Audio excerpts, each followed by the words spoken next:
Welcome everyone to NoDQ&A Video, the official Q&A video series of NoDQ.com. My name is Aaron Rift. I've been running NoDQ.com now for over 25 years and counting. A lot of wrestling I have covered over the years. Tonight, I will answer your questions. I have emails. Super chats are very much appreciated. Super chats do take priority, and also a super chat is a guarantee that I will answer your question on this stream. I have a lot of email questions. I might not be able to get to everyone, but I will try to get through as many questions as possible. Mr. Tito already super chatted a question. So Mr. Tito gets the first question of the evening. Let's get started with the Q&A. This is regarding the WWE Hall of Fame. Mr. Tito sent in a $2 super chat. Thank you, Tito. Is Steve Austin versus Bret Hart the most Hall of Fame worthy WWE match? WWE did confirm on SmackDown that Steve Austin versus Bret Hart, the WrestleMania 13 submission match, will be the first match to be inducted into the WWE Hall of Fame. I am 100% on board with that decision. The only other match I could think of that would be a candidate for the first match would be Hulk Hogan versus Andre the Giant. Now, is WWE staying away from utilizing Hulk Hogan in any method? That is a possibility. I'm not sure what the criteria is, but my feeling is they wanted to go with a historic match and also a guy who is on good terms with the company. And in this case, two people that are on good terms with the company, two people that are not in hot water like Hulk Hogan. I feel like if there wasn't so much heat on Hogan, maybe Hogan versus Andre would be more likely as a candidate. But I think WWE went with Steve Austin versus Bret Hart because both guys, they're very likable in the WWE universe. And that particular match, I think not just the quality of the match, the in-ring work, but also the significance of the match. I think when you look at all of the attributes as to what makes a great match, to me, that is the right choice. It's my all-time favorite match. And I think that match, as far as the impact it had on the industry, Hogan and Andre was a massive box office attraction. They packed the Pontiac Silverdome. It was historic, but Hulkamania was already on top. It definitely kept Hogan's momentum going, but without Steve Austin's rise to the top and that babyface turn, that double turn at WrestleMania 13, who knows if we would have had an Attitude Era. I think it was the right choice. And then, of course, there's other Hogan matches like Hulk Hogan versus The Rock. Not a whole lot of significant impact on the industry. Honestly, I think I would go with a match like Shawn Michaels versus Razor Ramon over the Hogan matches, just because I think that Michaels and Razor set the bar for WrestleMania matches with the quality of their work, but also they introduced the ladder match on a major stage. Yes, there were ladder matches before that, including in WWE, but they were very low key. This was on your biggest show.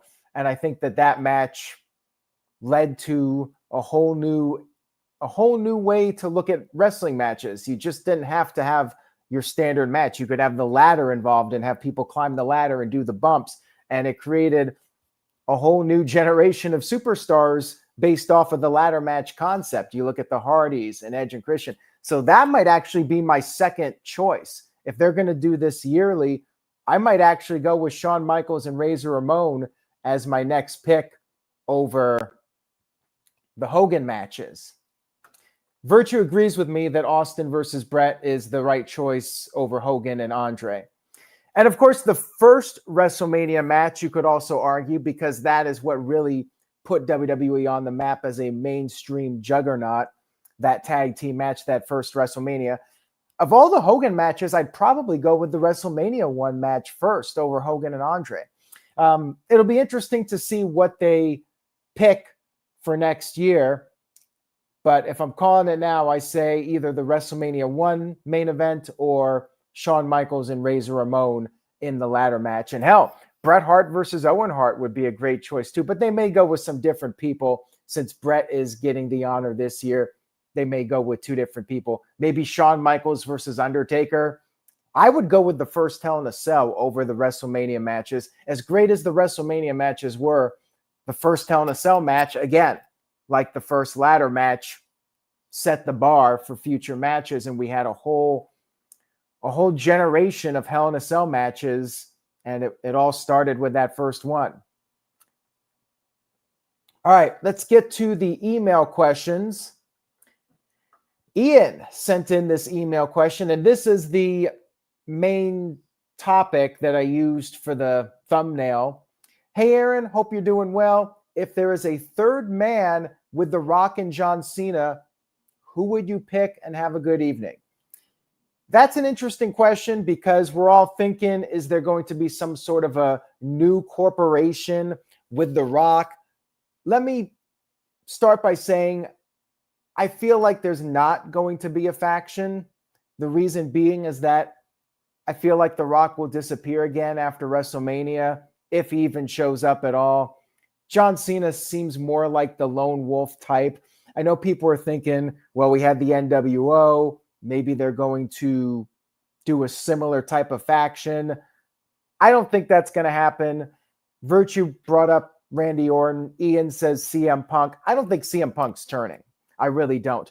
I think it has to be, let's just say for argument's sake, if it was going to be somebody in that spot, I think it would have to be an upper card guy. It would not be an NXT person, even though you could say, well, they would get elevated. I feel like it has to be somebody that is close to the star power of John Cena and The Rock.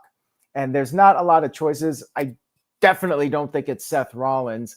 Drew McIntyre might actually be the best choice. He's talked about his friendship with The Rock. Could be Drew McIntyre as the third man. That could be interesting. Jeremy brought up Braun Breaker, which could be, but I don't think he's quite there yet. I am right now just going to say I feel like it's unlikely that this even happens.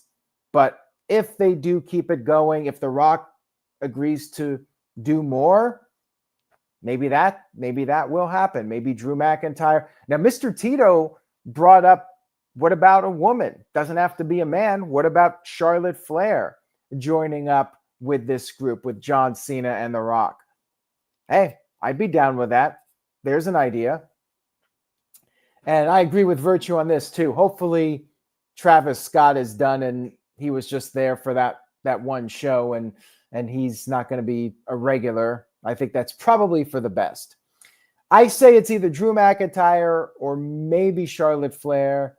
But beyond that, I think it's unlikely that they will turn this into a faction. And we'll be lucky if we even see The Rock again for WrestleMania. I'm not even feeling confident that will happen, that The Rock will actually show up at WrestleMania. I want to believe he will, but I'm still not sure about it. All right, TJS sent in an email question. Thank you, TJS. TJS says, I was hoping Raw on Netflix would feel fresh. No censorship, a new stage, a new vibe, and a shakeup in format. But so far, it feels like the same show from USA, still censored, same runtime, same structure, etc. Streaming is nice, but besides that, what has changed? And TGS wants to know if he's nitpicking or is it just the same old Raw with a different network? I do think there are small differences. The look of the show, they changed the ring color scheme. And the runtime is a little bit longer. Remember, they were doing 2-hour Raws. Now they're about 2.5 hours. I feel like it is what I was expecting it to be. Maybe they would push the envelope a little bit more, but at the end of the day, they are going to mainly be a family-friendly product. Every now and then we'll get some profanity or we'll get a little bit of blood here and there. They're not going to all of a sudden flip the switch and they're like the Attitude Era. If that's what you were expecting, you were setting yourself up for disappointment. As it is, I think Raw has been pretty good. I had realistic expectations, though. I wasn't thinking, oh, Raw's going to be like 1999 or 2000 Attitude Era. I was thinking it'd be slight cosmetic change and maybe they'd push the envelope just a little bit more. But hey, look at this. You got El Grande Americano. I think it's an awesome gimmick. I was very entertained by it. And you have a very vocal group of people online that are unhappy with it. Anytime WWE does something that's even remotely offensive, people complain. They say, this is outrageous. WWE is a terrible company. And then WWE is afraid to do things because they're worried about offending people. So, yeah, it's a tough spot for them because they want to be family friendly and be sponsor friendly, but then they also want to try different things and push the envelope a little bit, but then they get pushback when they do. I think El Grande Americano is very entertaining, and I definitely want to see more stuff like that where WWE is, ruffling feathers a little bit. Remember, Chad Gable is a heel. It's a heel character. It's supposed to get heat. You're supposed to not like the character. That's what wrestling is. And if you think that is offensive, how long have you been watching wrestling? Because there have been way more offensive things that we've seen in wrestling over the years. Anyways, TJS, I think Raw's been pretty solid. Not stellar, not what I would like for WrestleMania season, but I still think it's been a lot better than, say, 2018, 2019 WWE. Way better.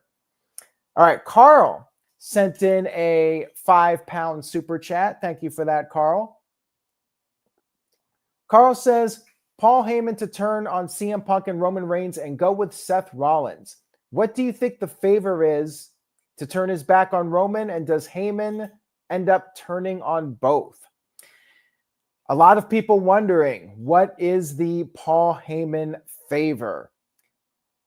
I would want to think it has something to do with a world title match. Step one, CM Punk gets his WrestleMania main event. Now, step two, world champion, right? CM Punk himself said he's not in WWE to make friends. He's there to make money. How do you make money? You main event the shows, and you're the world champion. Those are the two things. I would think the favor has something to do with a world title opportunity on the line in the match. We'll find out soon enough what that's about. And then, of course, the idea, could Seth Rollins go with Paul Heyman? Could Paul Heyman betray both of them? We did discuss this on the No DQ review last week.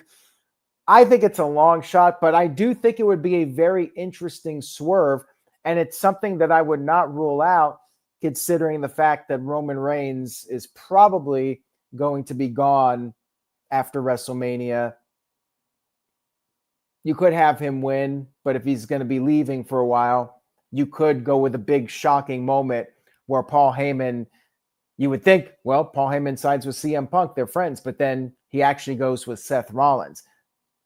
They'd have to make it logical, have it make sense, but it would be very interesting to see them do something like that.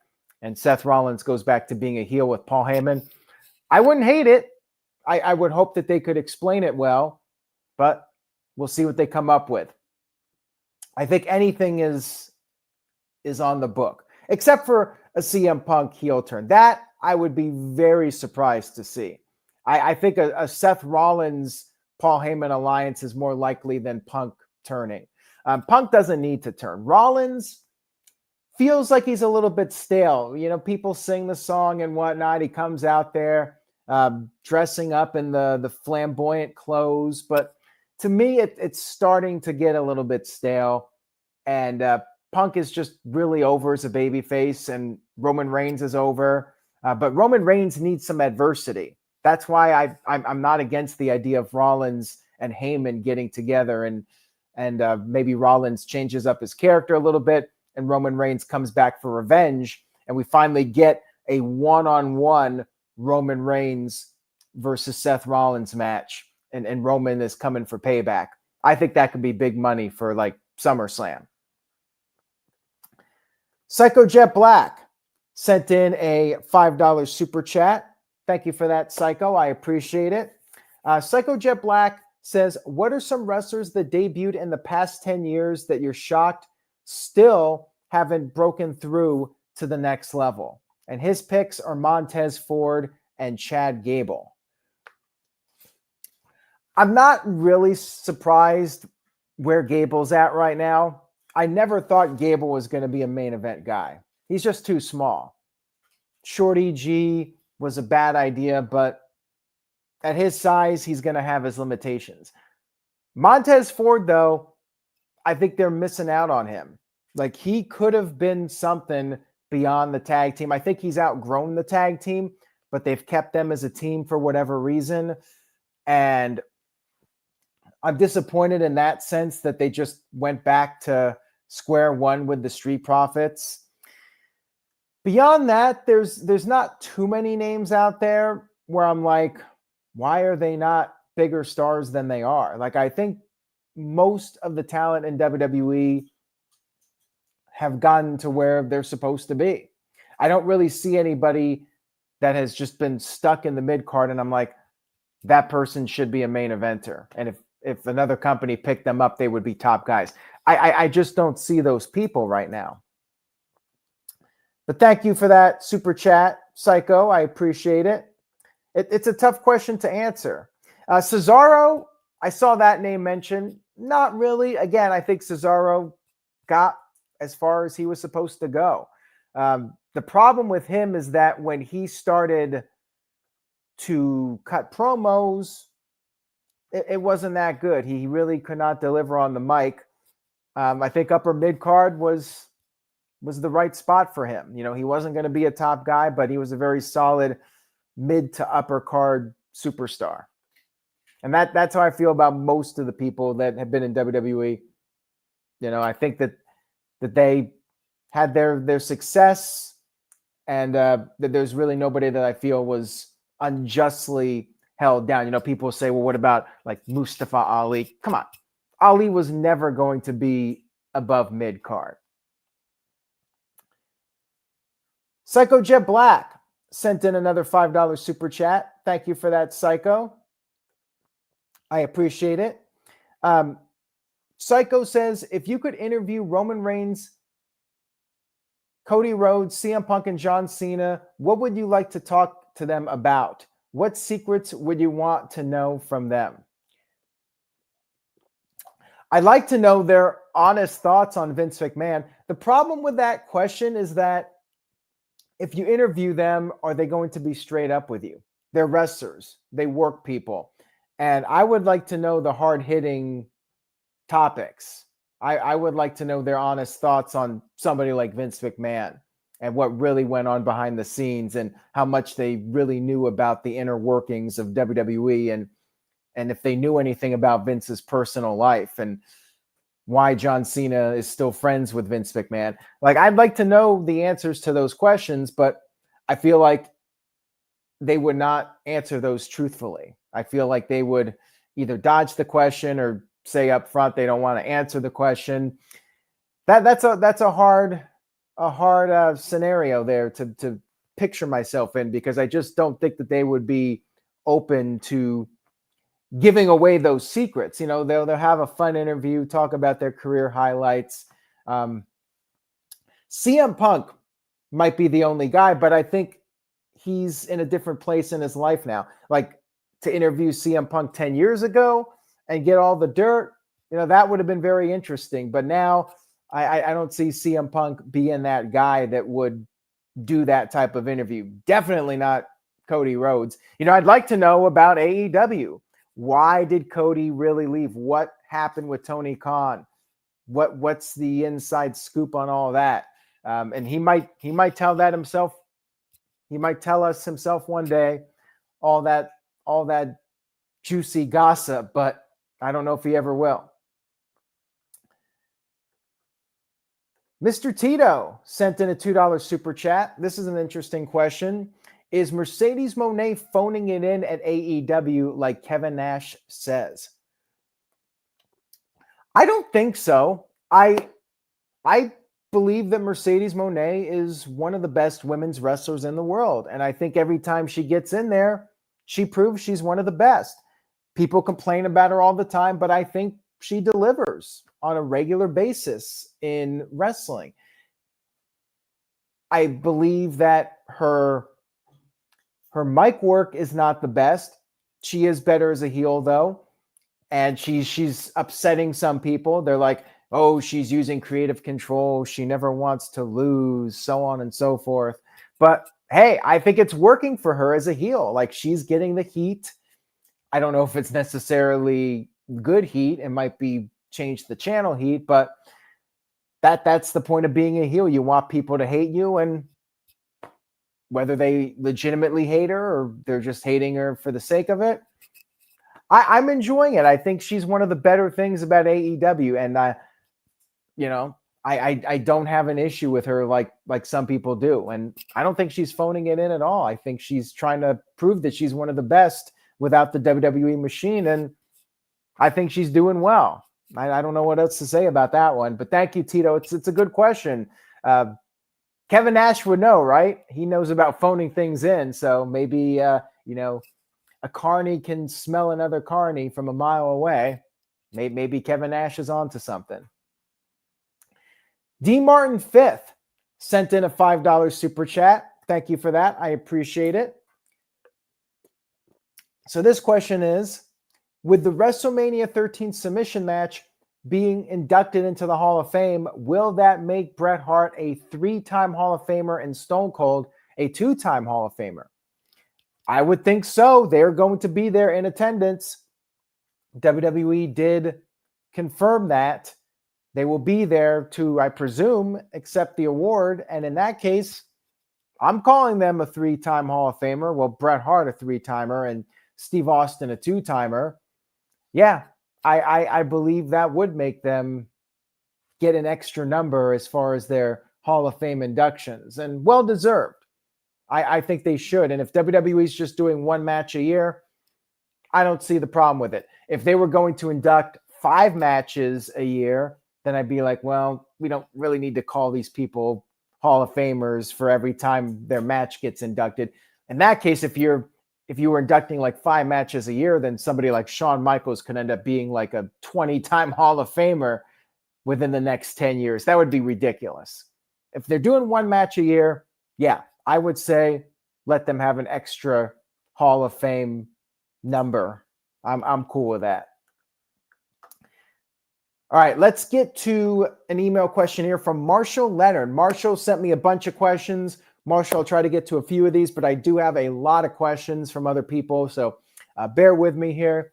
Marshall says, hey, Aaron, question. If John Cena wins the 17th World Championship, who can Cena drop the title to? The obvious choice is he drops it back to Cody Rhodes. Cody wins the title back in a rematch. Beyond Cody Rhodes, maybe somebody like a Braun Breaker if you're trying to build up your next superstar and John Cena wants to pass the torch to the next superstar. Braun Breaker could be a great choice. Maybe Jacob Fatu if WWE really wants to take Jacob Fatu to the next level. My gut feeling is if Cena does win the title, he'll probably drop it back to Cody. That's my gut feeling on it. But Cena's got, 8 months to go? The landscape of WWE could definitely change between now and then. And somebody who is not red hot right now could be red hot at the end of the year, and somebody like a Braun Breaker could cool off potentially. You never know. But right now, if you put a gun to my head, Cena wins the title, I think it'll be Cody Rhodes. Now, Mr. Tito brought up Roman Reigns, which would be fine, but Roman Reigns doesn't need that. If they're going to go with their tried and true superstar, their established person, I think they'll go with Cody and not Roman Reigns. And Roman's a part-timer at this point. He definitely doesn't need it. All right, Carl sent in a $2 or £2 super chat. Thank you for that, Carl. I appreciate it. Carl says, what finisher would you like to take and not take?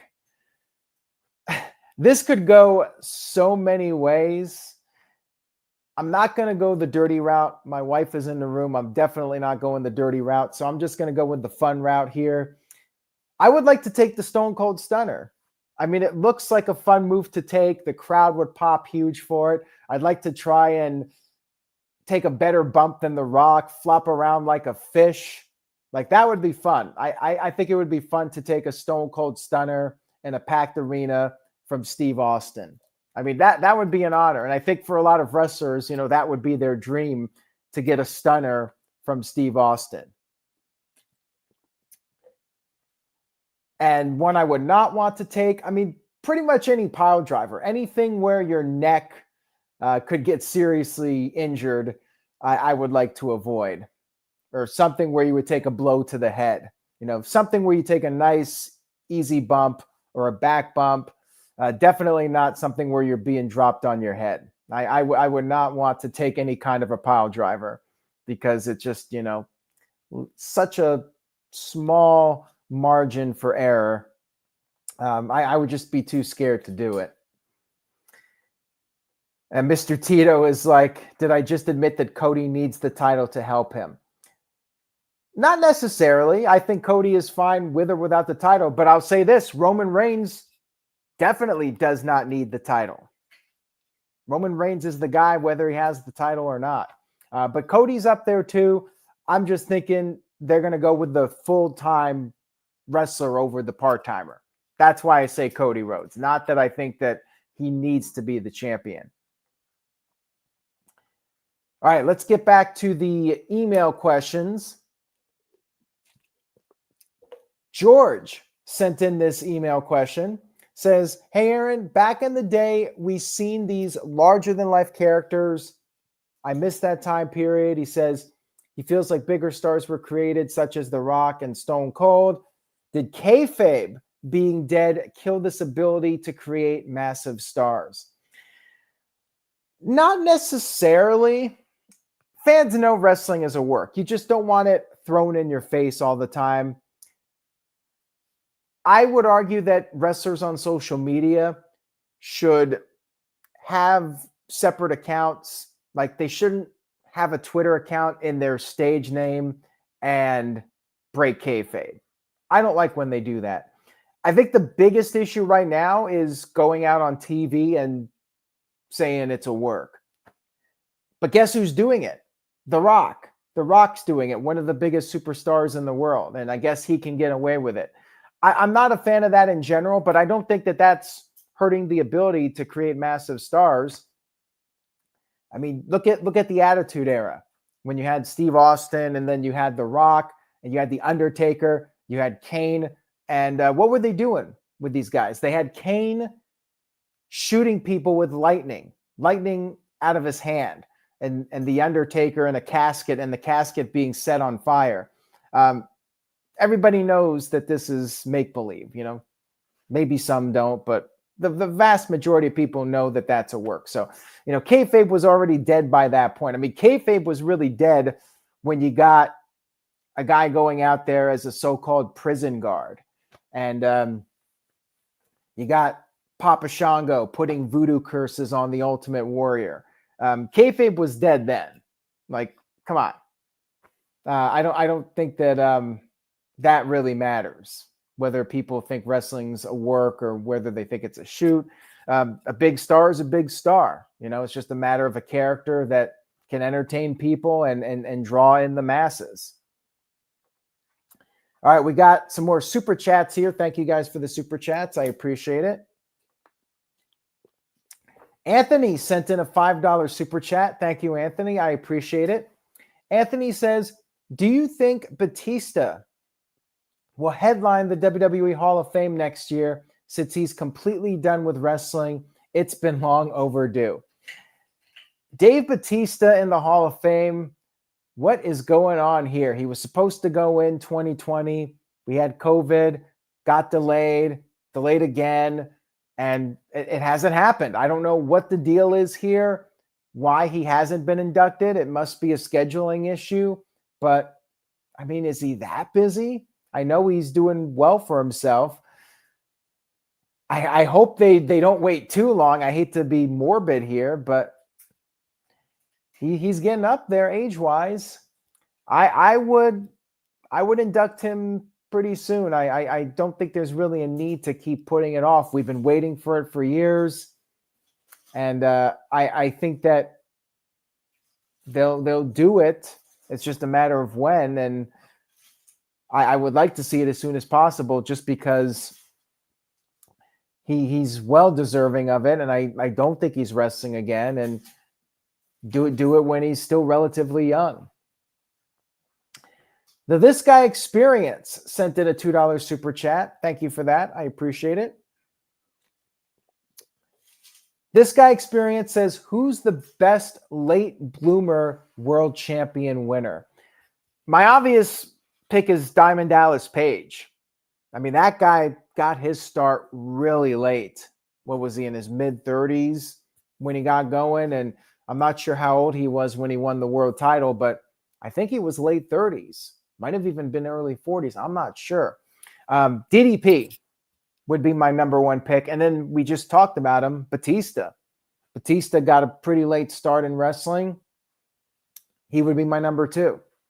Good question there, This Guy Experience. And both of those guys are great examples of never too late. Bobby Lashley, I mean, he was the Impact World Champion. He had been in the business for several years, and he finally got a world title and then got the WWE Championship in his mid-40s. So you could argue him as well. All right, Psycho Jet Black sent in a $5 super chat. Thank you for that, Psycho. Says, let's say WWE made you in charge of a hypothetical Wyatt 6, Nikki Cross, Alexa Bliss storyline. How would you make it compelling, especially in the ring? Man, I don't even know what to do with them at this point. Like, I can't even think what would be a good angle. I feel like they've ruined it. It had a hot start and then it cooled off, and now I just don't care. Like, I think it ran its course, and I'm going to be straight up here. I don't miss the Wyatt 6 at all. I don't notice them being gone. Doesn't really matter to me if they come back at this point. And I hate to say that. I loved Bray Wyatt, and I loved the idea to do a tribute group to him, but it's ice cold now. So I don't know if there's anything that can be done. Like, what are they going to do? The same old routine? Like, how do you change it up now? What can you do that's different? If they just come back and do the same thing with the glitches, and they come out there and do the same types of matches, and Alexa's out there with a doll, like, okay, I've seen it already. And I saw it better before. Now it's just a rehash. I hate to say this, but I think it might just be time to pull the plug on it completely and not even bother bringing it back. I really hate saying that, because I thought it was a nice idea, but yeah, they just let it slip away creatively. And I can't really think of anything good to do with them that isn't just rehashing what they did before. All right, let's get back to the email questions here. All right, Ian sent this one in. Ian says, should WWE end the brand split because it feels like at points WWE doesn't care about it, and they're on the Raw and SmackDown stars are on multiple brands every week. And it needs to be consistent or don't have them. I agree with you on that. I don't think they should end the brand split, and the reason is that Cody Rhodes doesn't need to be on TV more than once a week. John Cena, when he's on, doesn't need to be on more than once a week. Randy Orton, Kevin Owens, all these guys. If you ended the brand split, two things will happen. Number one, these guys, your top guys, are going to be overexposed. You're going to have Cody Rhodes on Raw and SmackDown every week. Your top tier guys will be overexposed. And then your lower card guys are going to be even more lost in the shuffle. That's the problem with one brand. The brand split makes it so you only see somebody like Cody Rhodes once a week, except for when WWE does their deal with the guys switching brands. That is the problem. They just need to stop doing that. Take the brand split seriously. Don't have these guys jumping from show to show. If Cody's on SmackDown, he's on SmackDown. Don't put him on Raw, even for a special occasion. Make the brand split mean something. Stick to it. That's what they need to do. Bottom line. I don't think they should end the brand split. I think they just need to have some more discipline. That's all. TJS sent in this email question. TJS says, what went wrong with Gunther's world title reign? In hindsight, him losing to Cody at Crown Jewel seemed like a terrible decision. It hurt Gunther, and since then he's been stuck in the middle of every show, and now the world title won't even main event WrestleMania.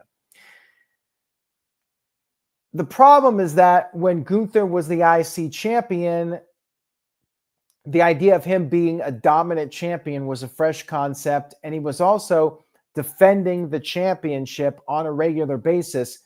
It doesn't feel like he's been defending that world title nearly as often as that IC championship. I guess the idea is that, well, he's already established as a top guy. He doesn't need to. He almost feels like a Brock Lesnar at this point, except Brock Lesnar wouldn't be in the middle of the show. That's the problem, too. Gunther's your world champion. If you don't want to have him defend the title every week, fine. But you have to treat him the way you would treat Brock Lesnar. And that means when he does show up, he's in the main segment and you're building the show around him. But they don't do that. They're essentially treating him like the Intercontinental Champion, only he's not defending the title all the time like he was when he was the IC champion. I think that's the issue with him. And that's perhaps why his reign feels underwhelming to a lot of people. Like when Gunther's the world champion, you're expecting him in the main event and the focal point of the show is being built around him, and that hasn't happened. Marshall sent in this email question. Thank you, Marshall. Marshall says, do you think WWE with TKO will go down the path of WCW with the AOL Time Warner merger, or do you think WWE will be fine because WWE is making money over fist right now? But WCW was making money in 97 and then they got canceled. WWE is going to be fine. I know I shouldn't use this term because nothing is for sure, but I think WWE is in fact too big to fail. They have so much money coming in, and it doesn't really matter how much money they have coming in because when they lose money, they know how to stop the bleeding. That is one of the key elements to WWE's success over the years. When business was down, they knew how to scale back.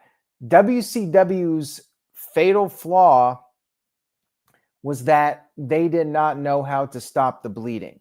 You had all those contracts, those guaranteed contracts. The inmates were running the asylum.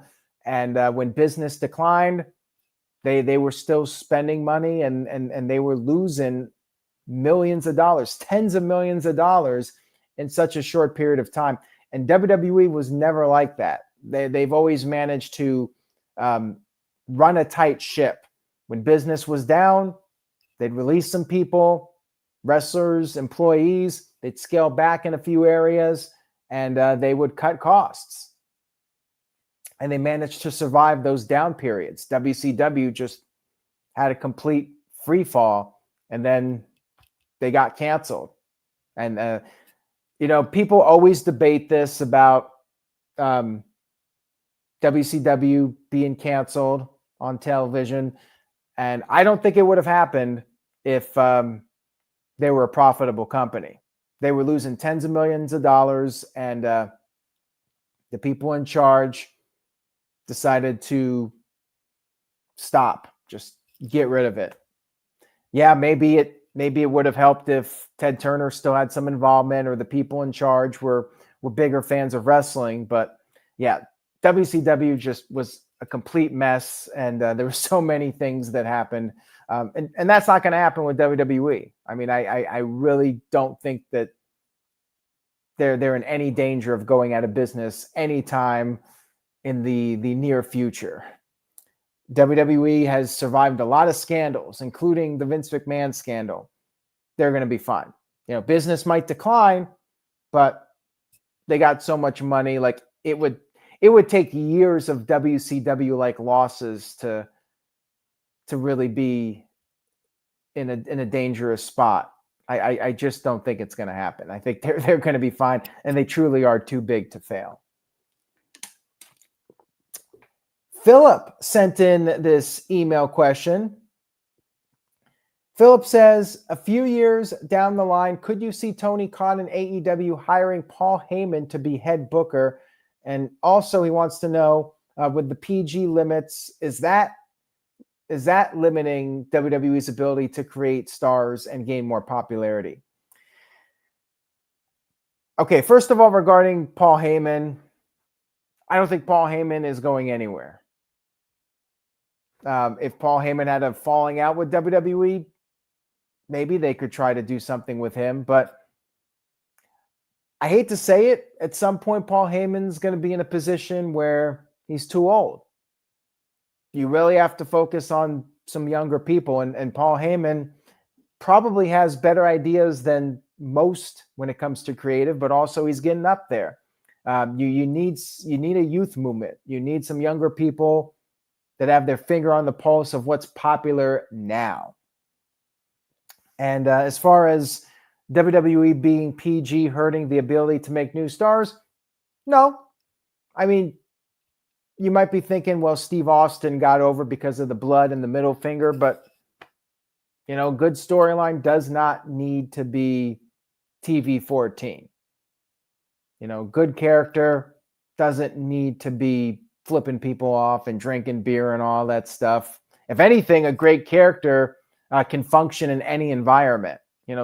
Steve Austin was a product of his time, but you put him in the 80s, I don't know if he would work. And you put him in there now, like he'd be very limited as to what he could do. He wouldn't be able to do all that crazy stuff. And would he get over to the level that he did?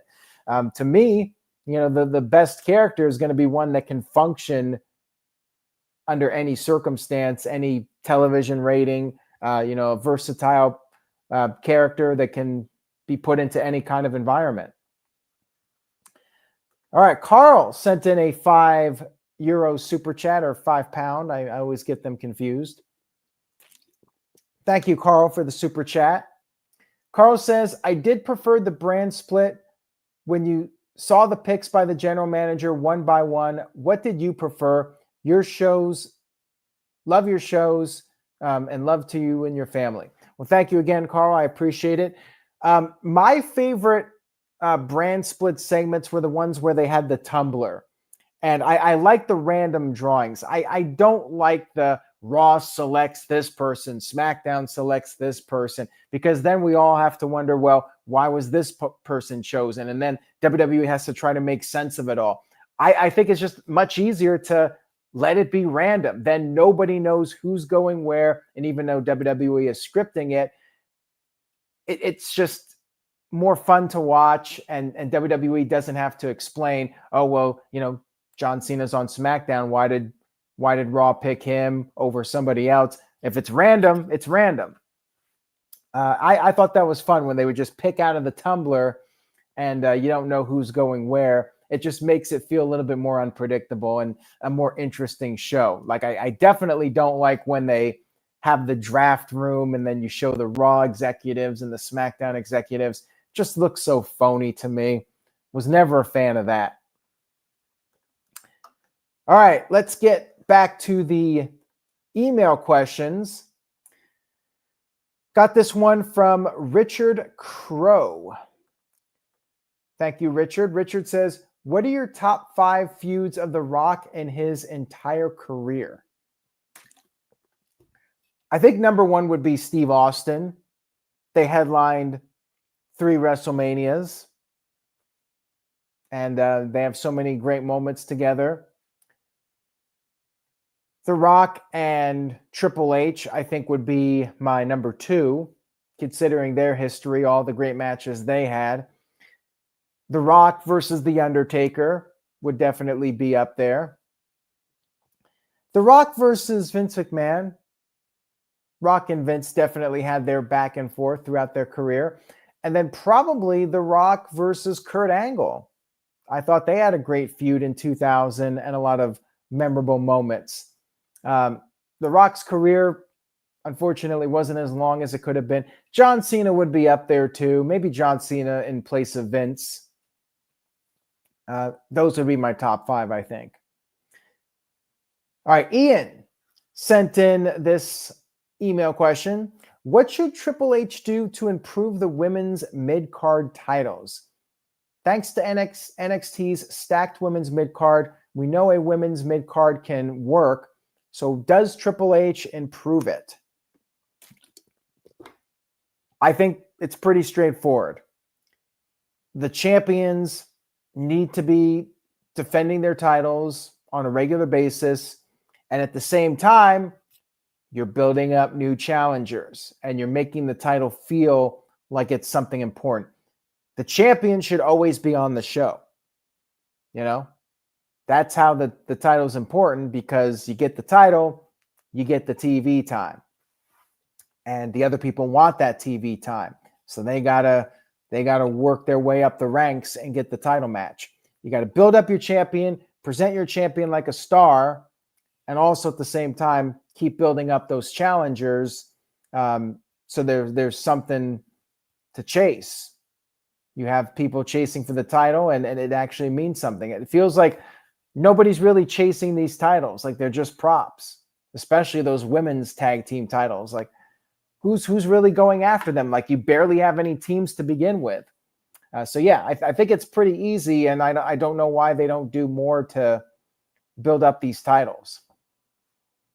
Chelsea's entertaining. I don't know if she's necessarily a great champion, just because I feel that people see her as a fluke champion. She's kind of like The Miz, where she's not the best, far from the best, or even far from the middle of the pack best. And that hurts the credibility too. I mean, she's basically a fluke champion, and she has to win constantly by outside interference and everything. So yeah, I don't know if I necessarily call her a great champion. She's entertaining.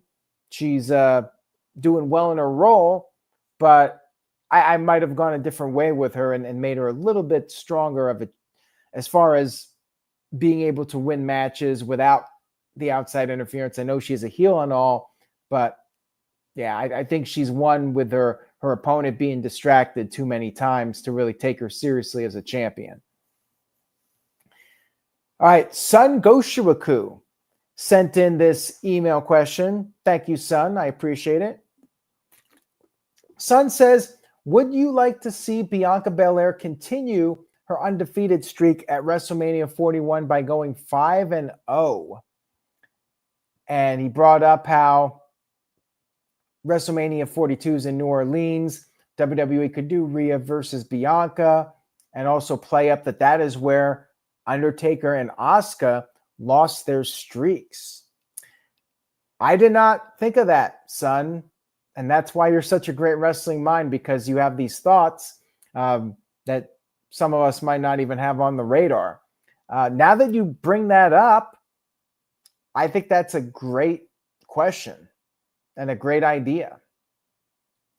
I think I would like to see it now that you mention it.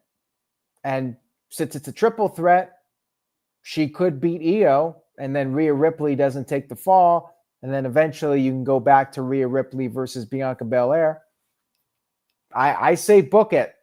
I don't know if anybody from WWE is watching this, but I think that's a fantastic idea.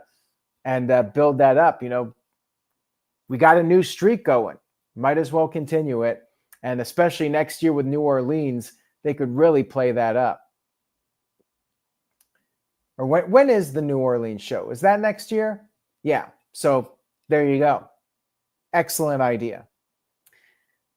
Calvin Bowman sent in this email question. Thank you, Calvin. Calvin says, what is your favorite Monday Night Raw from the past which year? I'm not sure if Calvin's talking about like what was my favorite year of Raw. But in general, I would probably say 1997 or 1998 were my favorite years of Raw. I don't know if there's a specific Raw from either year that I would pick, but I do feel like, to me, that 97, 98, just overall, that was the peak of Monday Night Raw as far as just being must-see content every week. But I don't think I could pick a specific episode off the top of my head. There were just so many great moments throughout the years. I can't just pick one. TJS sent in this email question. Thank you, TJS. Much appreciated for the email questions. Actually, before we get to TJS, Psycho Jet Black sent in a $5 super chat. Thank you, Psycho. Remember, you send in a super chat, guaranteed I will answer on the stream. We're coming up to the hour, so get them in if you want me to answer them tonight. Psycho Jet Black sent in $5 and said, do you think the reason AEW doesn't have a youth movement going on is that Tony Khan's paranoid they'll just all go to WWE? He needs younger stars. That's why Tony Khan is doing the long-term contracts, so he can invest in these stars for the long haul. Look at Swerve Strickland. He's got a very long-term contract with AEW, and he's being pushed as a top guy.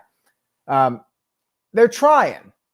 They just signed, what is his name? Kevin Knight. They're trying to bring in some new people. The problem with AEW is Tony Khan can look on the indies. He can see some great wrestlers. He can sign them. But how do you take them to the next level? It's all about the marketing, the presentation, and also a bit of luck.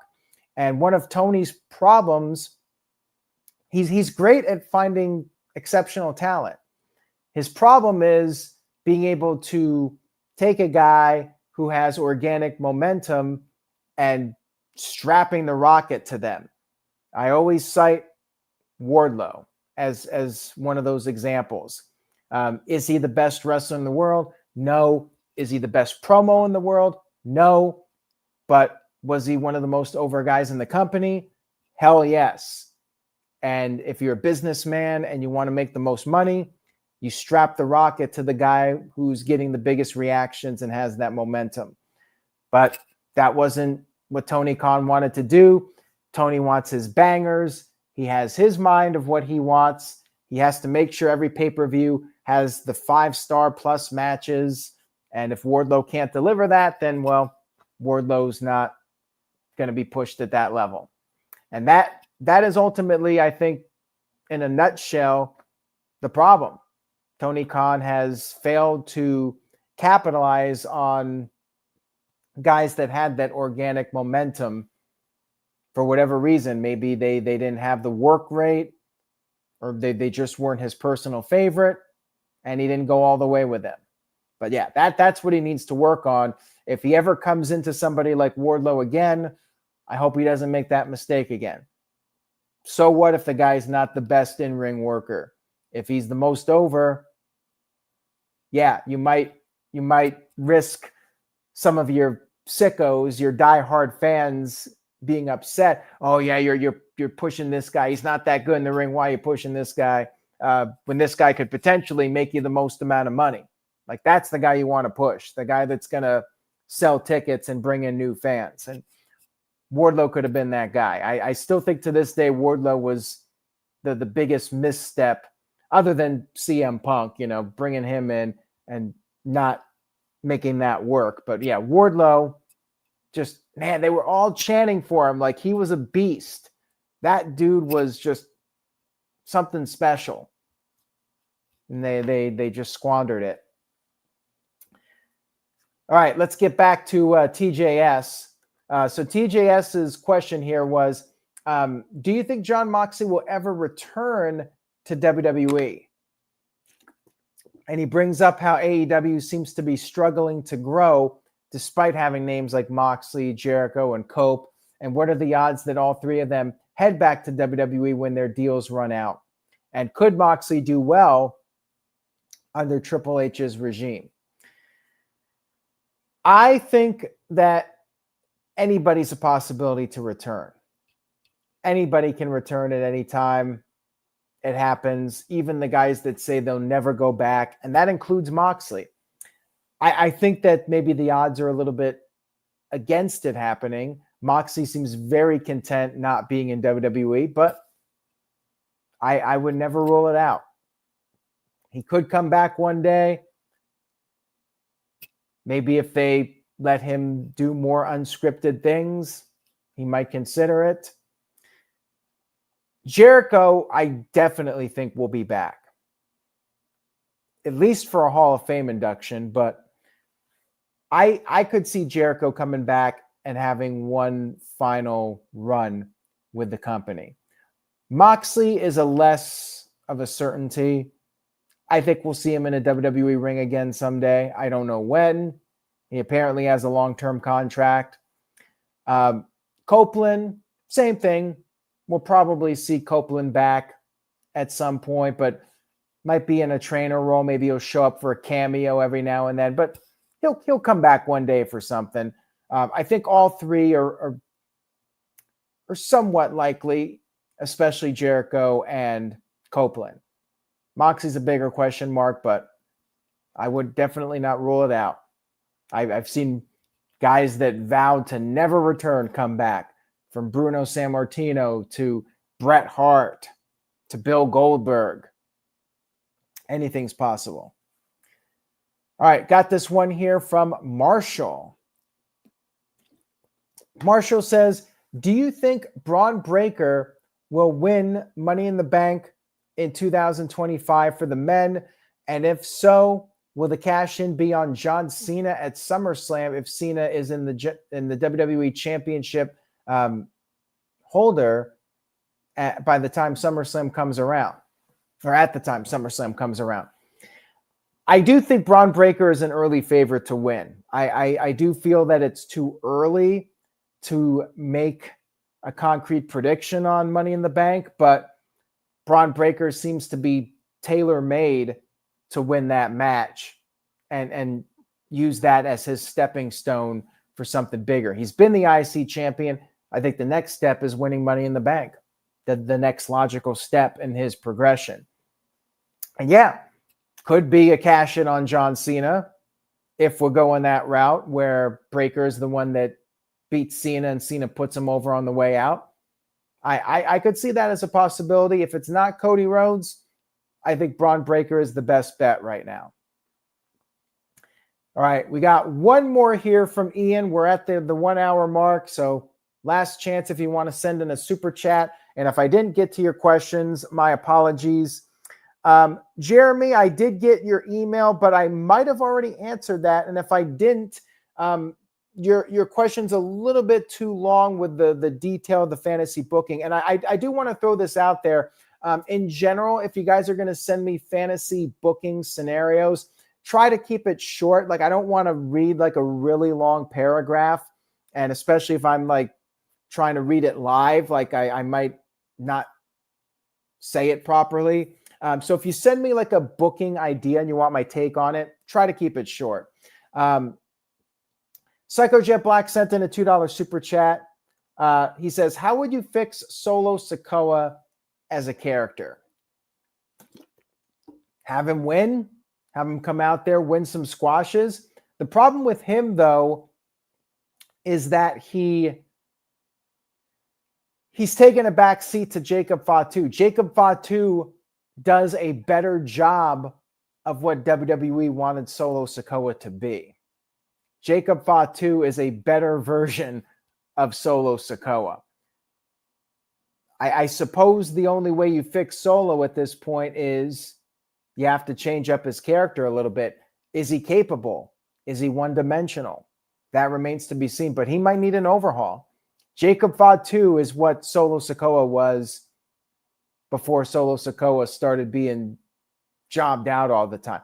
I still don't get their thought process with Solo. Having him beat John Cena only to have him go on a losing streak. That was one of the worst booking decisions Triple H ever made. Like, why did they follow up the John Cena win with all those losses? I do not understand that whatsoever. All right, we got the one last question here from Ian. Shout out to Ian. Ian says, I hope your Sunday's going good. What do you think? Oh, we talked about this. CM Punk's favor from Paul Heyman. What if he uses it on Cody Rhodes after Cody goes through hell to beat Cena, just like Edge did two decades ago with Money in the Bank? Again, I don't think I don't think CM Punk is turning. People keep throwing out that scenario. He's massively over, and you just turned John Cena. I want to see CM Punk versus John Cena, and I think we're getting that after WrestleMania. They already planted the seeds for that. Cena is your top heel now. You got Gunther as a top heel. CM Punk does not need to be a heel. I think we should throw those fantasy booking scenarios out the window. I don't see CM Punk turning. I don't think he's going to cash in on anybody. He certainly wouldn't do it to Cody Rhodes. He would say, let's make it the night after WrestleMania. I want the first crack at the title after WrestleMania. That's what I think they should do. We got a couple more super chats here before we wrap this up. So thank you guys. Again, last call on the super chats. Anthony sent in $5. Thank you, Anthony. I appreciate it. Anthony says AEW Dynamite is about to pass WCW Nitro in episodes. And what are your best and greatest moments and worst moments of Dynamite? I'm not sure if you're talking about Nitro at all, but I presume you're talking about Dynamite. My favorite moment of Dynamite is the MJF pipe bomb.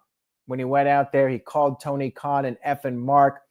That was peak television. They had so many great matches, but the problem is, to me, a lot of them blend in. I know people won't like this, but the Young Bucks, when they were teaming with Omega, they were doing that best of 7 series. Those were some great matches. AEW Dynamite's had a lot of bangers, but I'm thinking of just moments. Cody Rhodes doing that moonsault off the cage to Wardlow was a great moment. A lot of the CM Punk promos, his promo battles with MJF were great. When Punk was in the ring and he had the dog collar and asked, he said he's Piper. He asked if MJF would be his Valentine. That was a great promo. Worst Dynamite moments, stuff with the Dark Order, like that one at the end of 2019 when the Dark Order came out there. That was terrible. A lot of the stuff with Brandy Rhodes was bad. Worst moments of Dynamite, the stuff with Tony Khan that never really, they never really followed up on it. Yeah. I can't really think of too many bad moments. I mean, there were some matches that were forgettable and just, TV time that didn't really accomplish too much. So I can't really think of any really bad moments that made me want to turn off the television. Maybe some of the Chris Jericho stuff, probably some of the Dark Rider stuff hasn't been too great. Like, not terrible, but just stuff where, like, if it wasn't my job to cover it, I'd be changing the channel. And again, I don't hate Mercedes. I can't really think of anything like, oh man, I need to turn off the television, other than maybe a few of her early babyface promos. Once she got as a heel, didn't really bother me. Yeah, sharing the All-In footage was just a dumb idea, but not necessarily a bad Dynamite moment. This guy Experience sent in a $2 super chat. Thank you for that. I appreciate it. Says, who is the worst Royal Rumble winner and the worst Money in the Bank winner? Worst Royal Rumble winner, Alberto Del Rio. That's easy. Vince McMahon would be up there. But you know what? As much as people like to crap on Vince winning the Rumble, it did business.